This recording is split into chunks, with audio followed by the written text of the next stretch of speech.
Well, when I focus on a role, I tend, probably because I'm incredibly fearful I'm going to suck and let everybody down, I tend to do a lot of research. So I dig in, and back then I would hit a library, I would read, I would watch, study people, meet with people. And I've done this on several films up into Dallas Buyers Club, where I immerse myself as much as I can in order to bring as much truth to the character, to the role as possible. And making art in general is about bravery. It's about taking chances. It's about kind of walking down a more uncomfortable path sometimes. I always challenge myself to do that, even if it's being foolish. You know what was the greatest lesson to learn is it's the cliche.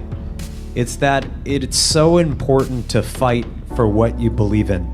If there's ever something that you wanted to stand up for, look at us and follow our lead. It is absolutely necessary to fight for what you believe in, big or small. And that was a great lesson to learn. It was difficult. It was, not a lot of fun, but a really important part of our story. I'm so glad that we did it.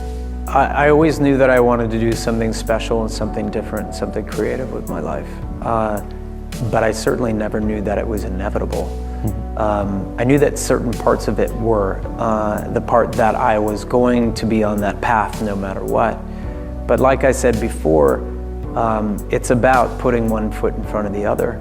I have as much doubt and fear as anyone else. I have my fair share of anxieties, of dark days, and I think it's important to say, because from the outside people could, maybe just assume I'm thinking about my hair or my beard, but it's certainly not the case. It's a very fragile, I'm walking on a tightrope over here as an artist, and one wrong move and it goes away, and you have to work incredibly hard. You have to be compelled beyond a reasonable doubt to be an artist, because it's not an easy path, and nor should it be.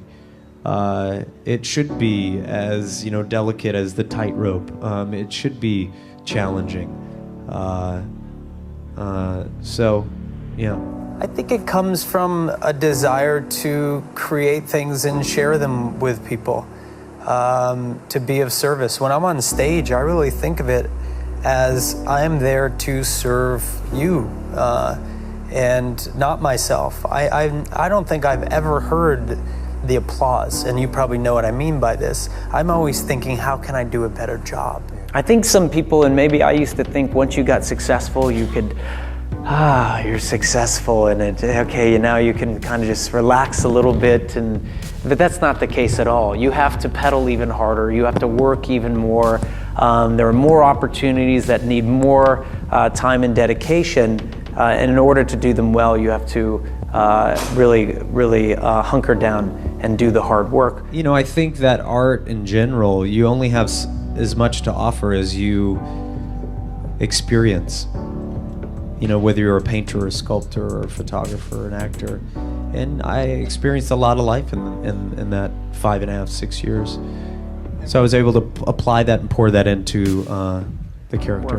But I've never been afraid of hard work. And I always tell people when I'm asked, and it's pretty often that I'm asked about dreams and achieving creative goals, that I always believe that the bridge between reality and a dream is work. And I always, in moments of despair and doubt and dark days, focus on the work. I show up and I work and I work and I work and I work. At the end of the day, what's important is, am I able to contribute to the story? Do people believe in the character? Does the character touch people? And I would hope the answers would be yes.